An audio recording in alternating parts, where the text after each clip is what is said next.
And what do we have here? A brand new wall of music. What do you guys think? It's got a collection of all kinds of stuff, concert posters, band posters over here.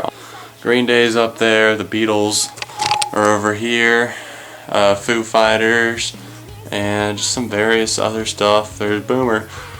Sorry, my lighting's getting in the way. Alright guys, this is the new backdrop for my videos from now on. It took a while to get all of this in order, but I hope you guys like it. Also, from now on, my rating system is changing. The way I do the reviews is going to be split up into parts now. And also, I'm going to be doing the rating system kind of like something to compare it to would be the way Alternative Press does it. I'm going to be doing it out of 5 stars now instead of out of 100. My reasoning for this is that I can get a lot more specific. Alright guys, with all of that being said, today I am reviewing Tonight Alive's debut album, What Are You So Scared Of? This is a follow-up to the EP they put out recently to kind of tide fans over. Their first EP was independently released and sold over 20,000 copies, just no record labels or anything. That's very impressive for this Australian pop-punk band. They're from Sydney, Australia. They're working with a producer on this album, What Are You So Scared Of, that has worked with Jimmy Eat World, Blink-182, and The Starting Line.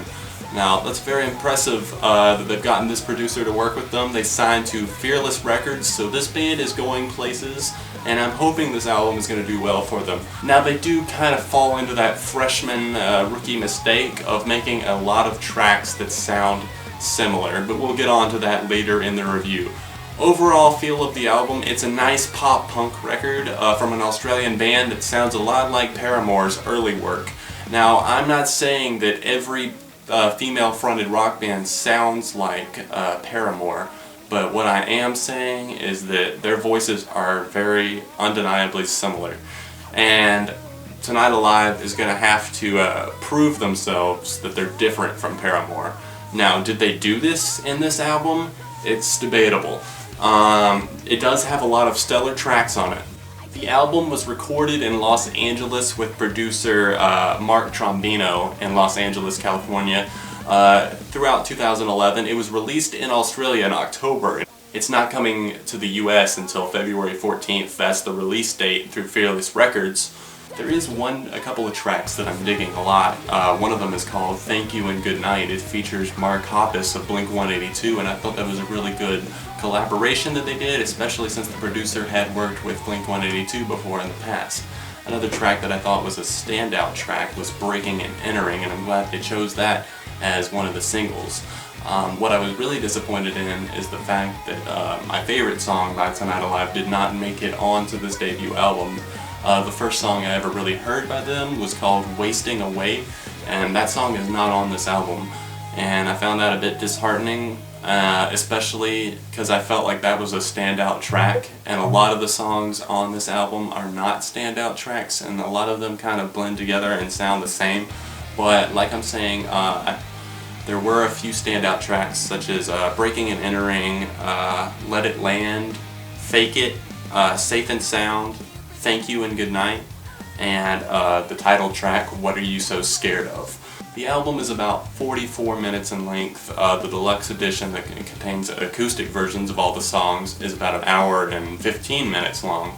So I did not get the deluxe edition because I did not feel the need to listen to the acoustic versions because I'm not that big of a fan of Tonight Alive. The album was well produced, I like to compliment that, and the songwriting was decent, nothing terribly creative, but it was good for a freshman album, and I'm hoping that in the sophomore release, which will probably be coming within the next year or two, I assume, from Tonight Alive, I hope that will take the band in a better direction like it did for Paramore.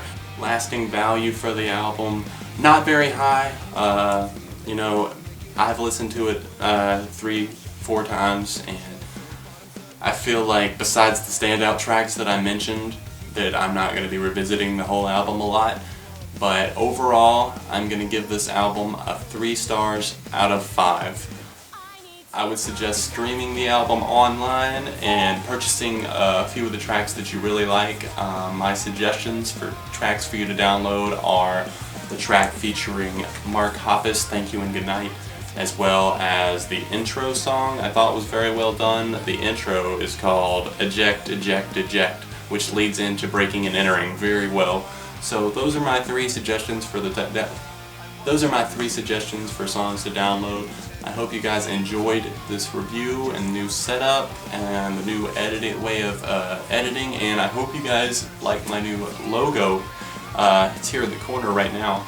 This was designed by the Alt Music.